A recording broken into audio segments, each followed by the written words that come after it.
Welcome to the Untold Tales audio anthologies. Written by Howard Loring and narrated by Melissa Del Toro Schaffner.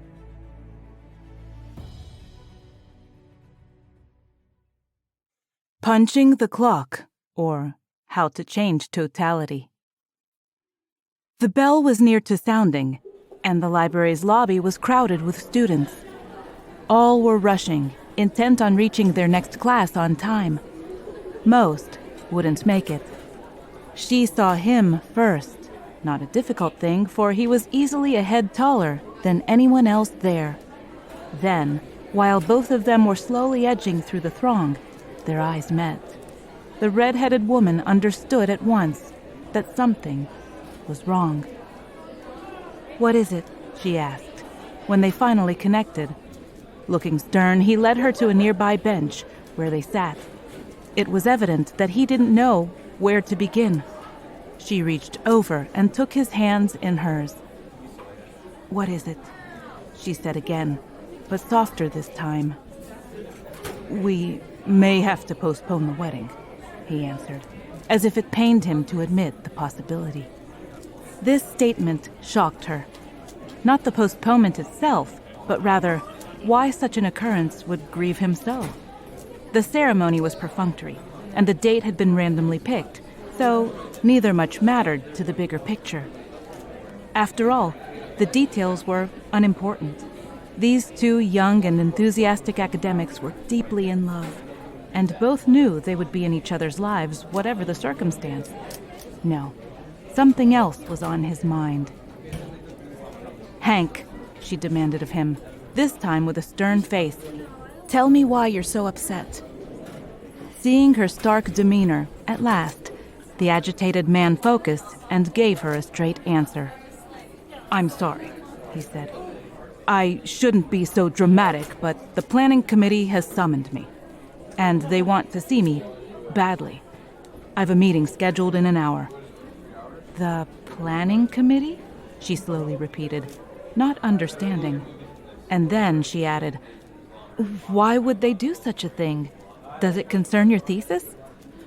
Here he nodded, but his words were not so positive. "It's all that I can think," he answered.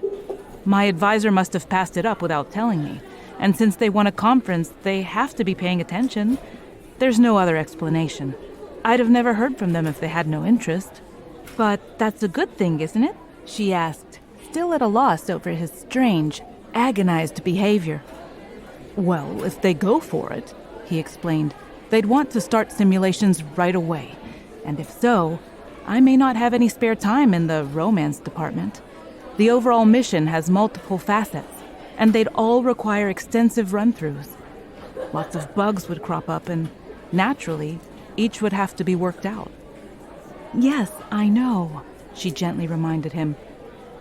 "For you weren't the only one with access to your top-secret dissertation." She used her fingers to indicate quotes while saying this. Then she noted, "I helped a little along the way, I think." He hugged her, relieved that she wasn't upset. "It wouldn't have happened without you," he stated with gratitude, whispering the obvious into her long red hair. "I'd have never gotten anywhere otherwise. Besides, all of your professional help, your confidence in me, never faltered, and that mattered." "Then why are you so troubled?" she asked him again. "It's not the wedding, Fran," he confessed, hugging her tighter. "It's the honeymoon. I haven't told you, but I had a surprise trip all planned and ready to go." At this, she laughed, not only in relief, but also in joy. She now knew that nothing was really wrong beyond said events needing adjustment, and more importantly, still, she again realized that her love for this unique man was not misplaced. "Hank," she said tenderly, as she pulled back to look him in the eyes, "you're easily the smartest person I've ever known, but you're a colossal idiot. We'll get through this. In the larger scheme of things, it won't matter at all." "Will you come?" he asked her, blurting it out. "Will you walk with me, I mean? And could you stay while I have the meeting?" Of course, she reassured him. I wouldn't miss it. I'm done today anyway. That's why I'm here. I was just double-checking some facts, and that can always hold. Great, he said to her. I'd feel better knowing that you were waiting for me. I'm glad I called your office. They told me on the phone that you were on your way over. Classes having sounded, the library's lobby was now near deserted. The two stood and exited, slowly heading to the administration building. It wasn't far. So, once the simulations are completed, she asked him, who would they pick to go? He shook his head and answered, First things first, Fran. Let's see that I'm not mistaken, assuming things that aren't really there. Could be I'm wrong about this. Then why would they want to see you? She wondered. He shook his head again. Got me, he mumbled. I've no idea. Then, in a louder volume, he added, the whole thing would be kept pretty hush-hush, you know. Not that the theory itself is secret. It's been published for over 2 years now. Oh, Hank, she said. Just think if it's true. Finally, a scenario that couldn't be altered. Everything would change then, and no one would even know the difference. That's the beauty of it, he agreed. But now that it may actually come to pass, I'm having reservations. This is no longer hypothetical, Fran. It could really happen. And naturally, she correctly surmised, you're concerned by what it could mean for us. Yes, he said gravely. But for everyone else, too. Should it even be attempted? Theorizing is one thing, but trying it is a different matter altogether. She took his hand, an uncommon action for her in public. Well, it's no longer up to you, she pointed out. The planning committee would have the final say. That's what they do. And as no such endeavor has been approved in ages, let's just wait and see, and we'll deal with it then if we must. In response, he only nodded. 10 minutes later, they sat outside the planning committee's conference room.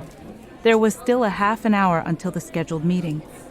Members of the group began arriving at intervals, all entering the venue across the hall without comment.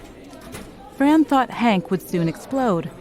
He appeared calm as he sat beside her, but she knew differently and was judging how best to alleviate the tense situation.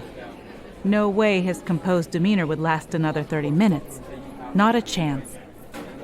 Then, the situation changed without her having to decide.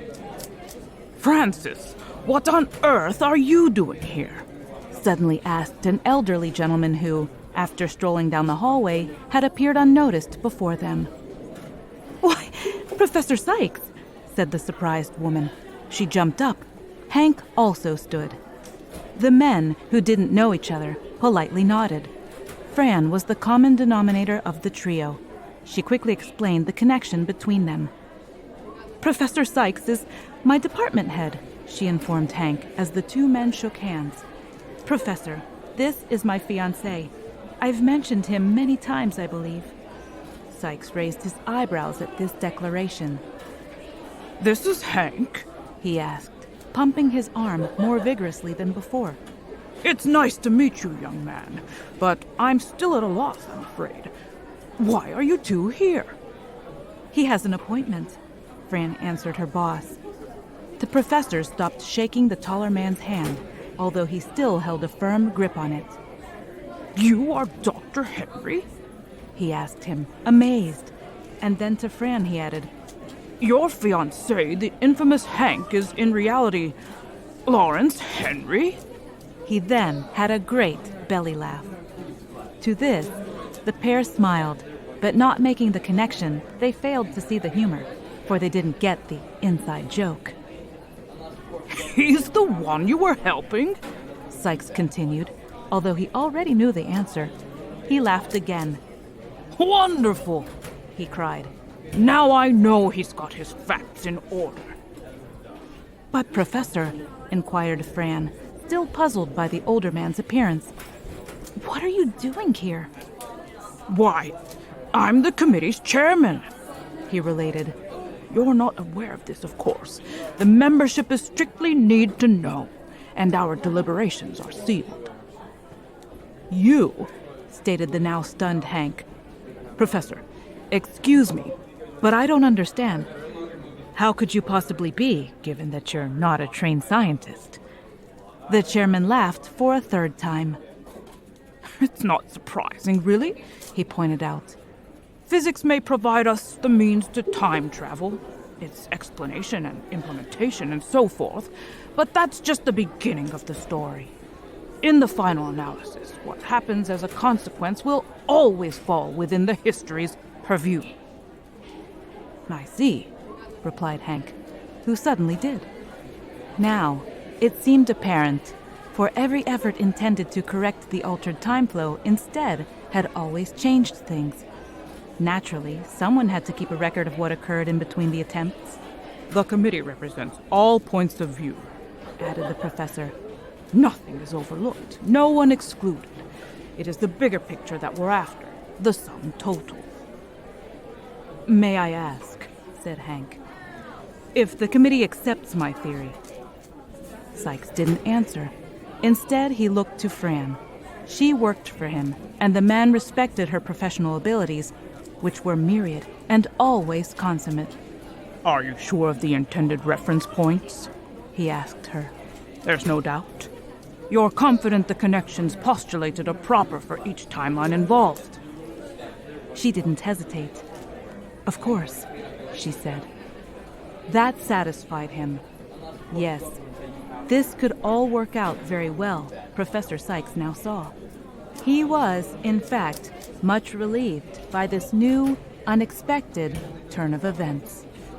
Then, holding out his arm to lead the way, he said to Hank, "Shall we, Doctor? I think we may as well start the proverbial ball rolling. You'll excuse us, Francis." "Of course," she again replied, but this time grinning. The retreated pair were her two favorites. They crossed the hall and entered the committee's conference room. She sat and waited. It was still early, but the dozen or so members, both men and women, were already gathered around a large table. Each had a thick file resting before them, and a few of these were open to reveal the contents therein, many pages of which displayed detailed graphs or complicated diagrams. Hank recognized only two of the people in attendance. One was his former advisor, the current head of the physics department. The other, a renowned and well-loved maestro, directed the School of Music. Hank knew this, for he and Fran often enjoyed the university's excellent symphony, and the diminutive man was an unforgettable conductor. "I see that all of us are present," announced the chairman, as he crossed to his designated space at the head of the long, polished tabletop. "This is Dr. Lawrence Henry, the man of the hour," he added to the gathering. "Please take a seat, Hank." He did so, at the other end of the expanse, in the only unoccupied chair left in the room. "This encounter comes out of the blue for you, I'd imagine," noted Sykes, who had the advantage of the committee's agenda. "Yes, sir," conceded Hank, while glancing to his department head. He knew this woman well, for she was his boss as well as his mentor. Now, however, she didn't meet his gaze, being instead occupied by shuffling through the file before her. "I now declare this meeting in session," Sykes began. "And to bring Dr. Henry up to speed, I state for the record that the committee has been interested in his theory for some time. Further, as I just related to him outside, this assemblage represents all disciplines, so naturally, some comprehend the nuances better than others may." "I'll be happy to explain things," Hank offered. "No need of that at this point," was the reply. "We're all conversant with your theory. It's just that some of us understand it in greater detail, as I've stipulated." The maestro suddenly raised his hand, effectually halting the chair's ongoing oratory. "A point of order, Mr. Chairman," he said pleasantly. "I've a question for Dr. Henry, if I may. Something of a more personal nature, before we begin in earnest." "Certainly," agreed Sykes. The maestro smiled, pleased his request had been granted. "Doctor," he began, "we've been informed that your theory is quite the departure from the standard model, and this fact intrigues me. While physics is not my area of expertise, I do know something of creativity, and wonder what was your motivation for this new breakthrough? What led you to even try to formulate such a uniquely based solution?" This thrust momentarily threw Hank. Of course, he had thought about it, and so possessed an answer to the inquiry. Still, he'd never voiced it aloud. "I'd imagine," he said, "it's because I have no direct personal bond with the past. That is, given it was possible, I'd have no family to lose. You see, I'm an orphan." "Ah, just like Francis," observed the chairman, nodding his understanding. And then, by way of explanation to the others, he added, "His fiancée is Frances Newton, my best research assistant. She also has no living relatives. Is this not the case, Hank?" "That's true, sir," was his answer, although we'd known each other for some time before we made the connection. "However, this will soon change, for we plan to marry. At least, that's the current plan. Of course, we'd become our own family then." "I see," observed the musician. "And my congratulations, young man. Thank you for indulging my curiosity, and also for being so candid in your reply. Indeed, it's very interesting to me that this natural detachment was your impetus." "Well," admitted Hank, "I believe it was at first. As I've said, it's what originally started me ruminating about a possible solution, that is. Once begun, it was then and only a matter of time of analyzing the many failures of the past and rethinking those attempts." "Of course," agreed the maestro. "Miss Newton is a wonderful historian," Hank emphasized, "and was a great help to me." "Yes," confirmed Professor Sykes. "I can attest that she's a superb professional.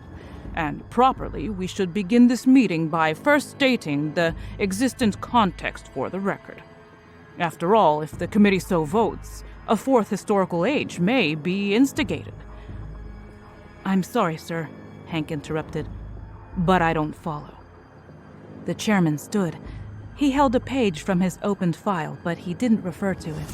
Instead, he spoke extemporaneously as if he were lecturing, which of course he was. "The record of this planet's humanity," he began, "can be grouped into 3 main epochs, the first of which was the authentic, unaltered timeline before the point of the original rupture. The second covers all attempts that were made towards correction, none of which succeeded, while each only complicated the situation. The third, in which we now reside, encompasses the wars that resulted in the current moratorium placed on time travel, the very circumstance that this august committee may soon alter by virtue of today's deliberations." "Yes, I now understand your reference," Hank then related. "But sir, technically speaking, if the theory is proved true and is indeed successful, a new historical age would not result. Instead, the original timeline, all of it from the very beginning, would be fully restored to the way it was before the first breach occurred." The maestro leaned forward after this statement. "You intend to say," he asked, perplexed, "from that point when the original timeline was initially breached, there's no need to go further back than that, surely? Not before that first incident took place, I mean." "No, that's incorrect, I'm afraid," said Abigail Grant, who was Hank's boss, the committee's physicist of record. "Second-era efforts towards restoration were often directed into the distant past, which once attempted naturally affected the original flow. As a consequence, essential connections were either not made or were made at improper points along the way. It was thought at the time," Hank explained, "that such attempts could correctly reset these missed linkages. Yet they never comprehended the larger technicalities involved. The idea itself was sound, but their approach was always flawed and therefore consistently doomed the outcome. There is no original timeline, Sykes stated to the maestro. For now, it's been altered on numerous occasions. He sat before continuing with, All we have is the record of what it should be. The problem is getting there without disruptions to the flow. As I've said, added Hank, the inherent parameters were not properly understood. The phenomenon itself had never been sufficiently described. Therefore, no solution was even possible. And from our point of view, these misguided past missions naturally complicated the entire scenario. I see, said the maestro. The resulting wars, you mean? No one spoke to this observation, all being familiar with that particular part of the record. The long wars had been devastating, and the terrible consequences still lingered. In fact, this was the sole purpose of the Secretive Planning Committee, for its unchanging mandate was civil improvement. In theory, Hank's theory could improve everything, and permanently. The big question was, would the protocol be sanctioned?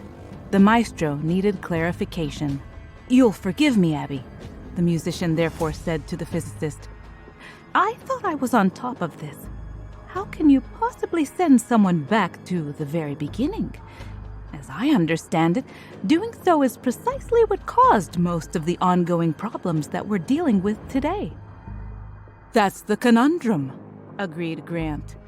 Going back by definition causes change. Yet to undo this change, you must first go back. Hank's theory solves this paradox. Yes, countered the maestro. I do understand the basic principle. It's the extent that surprises me. It appears that I was seeing only half of the picture, I'm afraid. Perhaps an overview for the record, Abigail, the chairman suggested to the physicist. Professor Grant nodded and complied by saying, as we're all aware, time itself exploded after the initial breach, causing massive change to the flow by blasting parts of the existing timeline into other eras. It was originally believed this mixing could easily be corrected by missions into the past, first to prevent the rupture and later to earlier points of the flow to head off the upcoming event. These attempts all failed. Yes, once again stated the maestro. So, how could you now get back without disruption? He asked. To the beginning, I mean, where you said you'd have to go. The problem, the chairman stated, is ever cause and effect, as Dr. Grant has so elegantly explained. Travel to the past, to any point, causes more change. This modification will, by definition, be unpredictable, always resulting in unforeseen ripples passing through the timeline. Traveling to the point of the first blast, explained Grant, will not correct the changes currently present in the original flow. For now, they are part of the earlier record. Jumping back to the distant past in order to reset these changes does not work either, for such attempts only beget more unanticipated complications, as we've noted. That's why the Third Age was instigated, to halt all time travel, thus preventing further adjustments. Dr. Henry's protocol proposes another strategy, the chairman noted. It doesn't jump to the event itself, nor the distant past as all other attempted corrections did. Instead, it worms its way there, to the very first missed connection, by backtracking to that initial event from the more recent past, where only slight change will occur.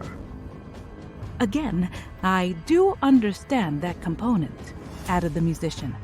The so-called Primus point. I'll leave that to those more qualified to judge. Yet I have other concerns about this theory that deal not with the process itself, but its broader implications. All of us have qualms about that facet of the proposal, conceded Sykes. We'll cover that aspect after the summation, yet our mandate is clear, hence this meeting. Again, there was a pause, for all were aware of their shared quest, unattainable until now. This decision could change everything. It was a heavy responsibility. "The new procedure," soon continued Grant, "embeds the team into the flow during the last attempt. This would create only slight alteration, and given the unique nature of this initial jump, the next steps would cause no change at all. This time frame then becomes the Primus point, their permanently fixed home base." "You see," added Hank, "by utilizing the standard machinery, all earlier teams returned, each ultimately causing paradox throughout the flow.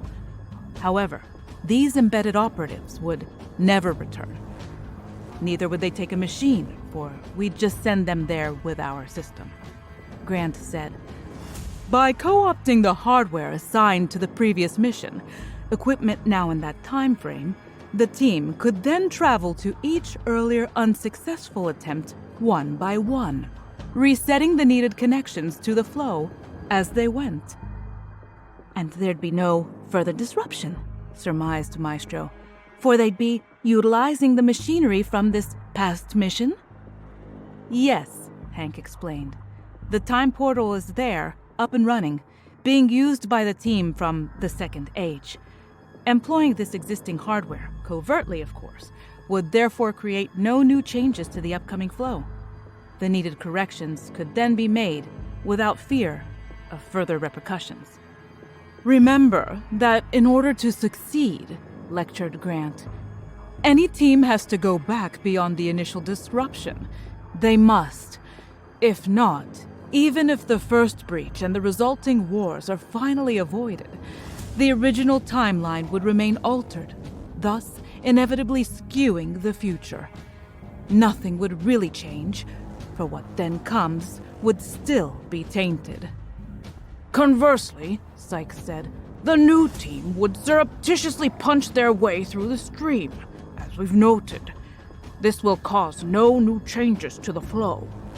Once at the Primus point, using the path of the original missions, these time jumpers would then travel backward into each affected timeline, making the necessary corrections as they went." "Without disruption," said the Maestro, almost to himself. "Without additional disruption," Hank corrected him.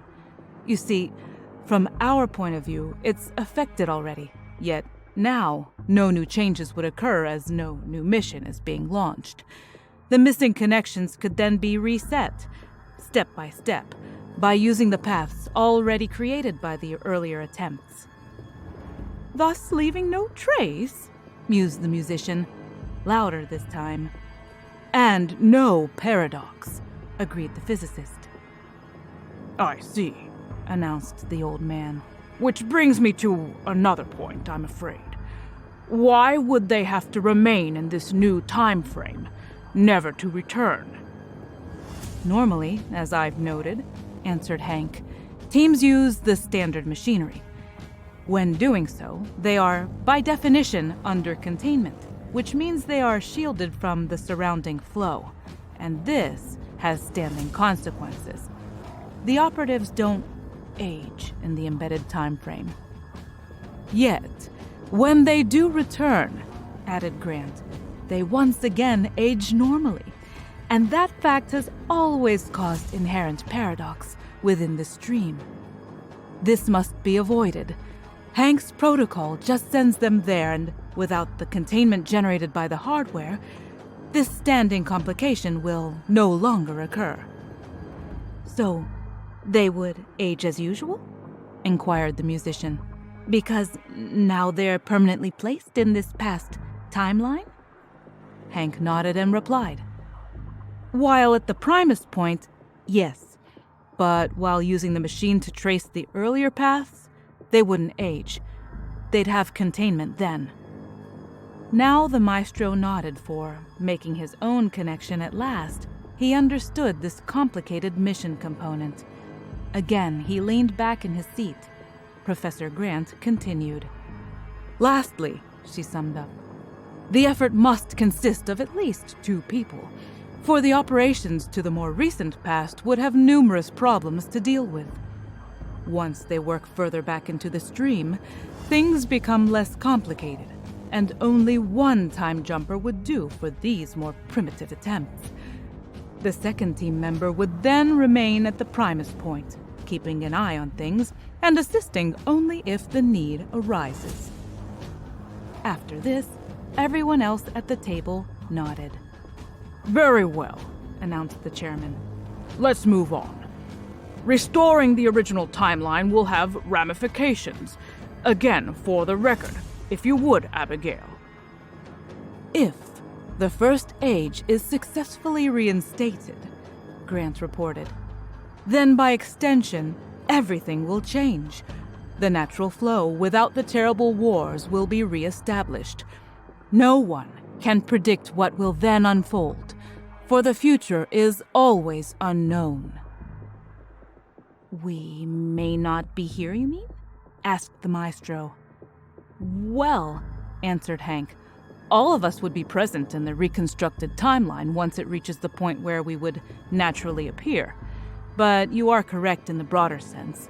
Our circumstance would be altered. That's inherent to the procedure. This is a grave step to undertake, declared the chairman. Not to be accepted lightly. However, the many wars and their terrible aftermath would at last be avoided. And because these alterations would occur in our past, once done, no one in this age would even know the difference. For the third time, there was silence. All present were aware of the unique protocol's potential, heavy in the extreme. Still, each member of the planning committee was also conscious of the mandate vested only in them to set things right once and for all. The maestro again leaned in, crossing his hands before him. Then he looked Hank in the face. When the old man spoke, his words were softly uttered, but directly addressed. "You're willing to take on this quest?" he asked. "Yes, I can start simulations immediately," Hank answered. "The computer codes have all been written. The total process was covered in my thesis.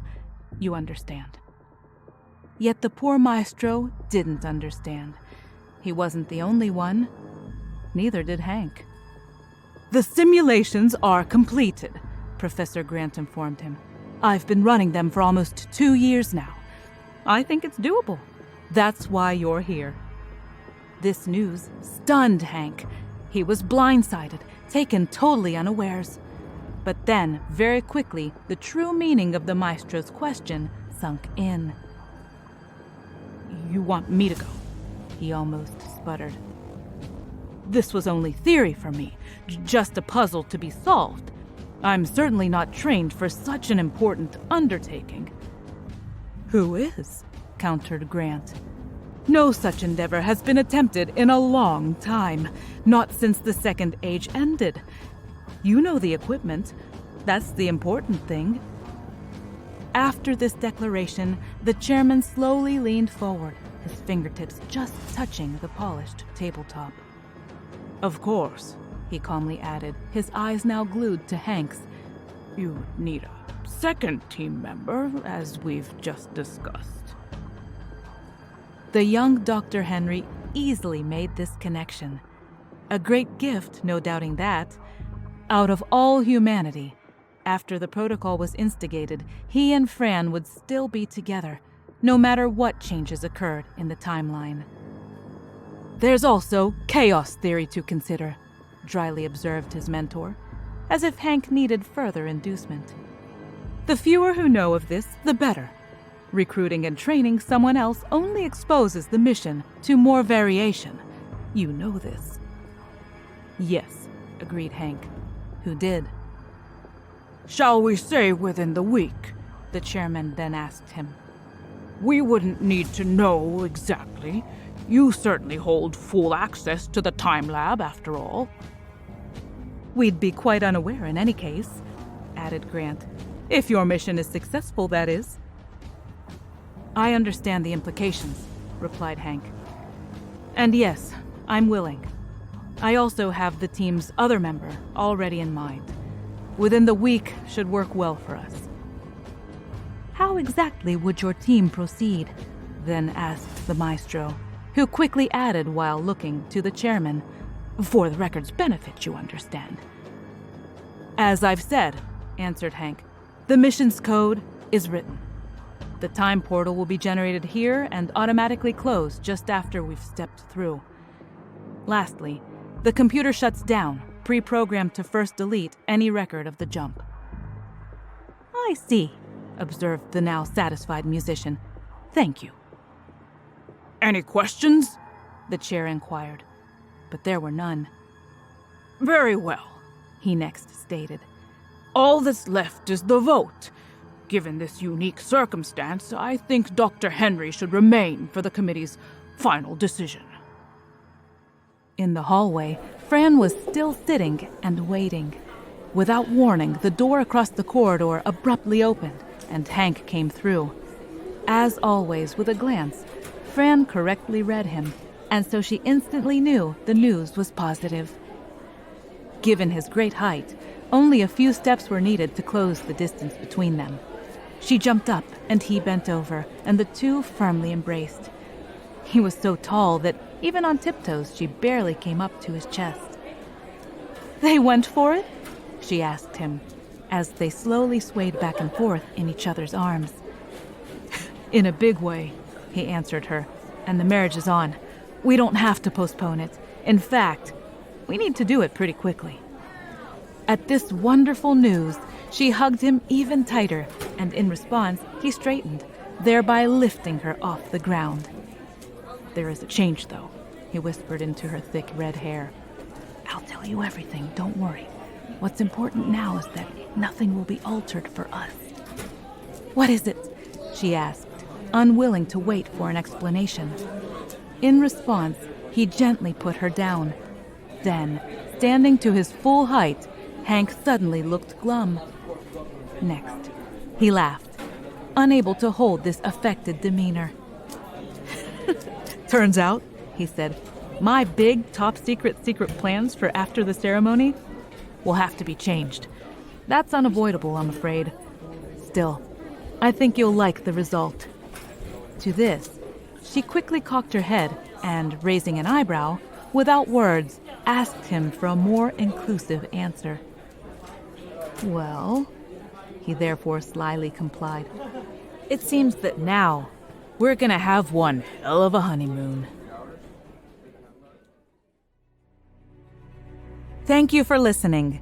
We love our listeners, fans, and patrons here at Untold Tales, and we hope you love the stories that we're bringing to you month after month on the first of each month. Please consider leaving us a review on Podchaser. As always, we love our listeners, fans, and patrons. Have a wonderful day and a happy, happy New Year.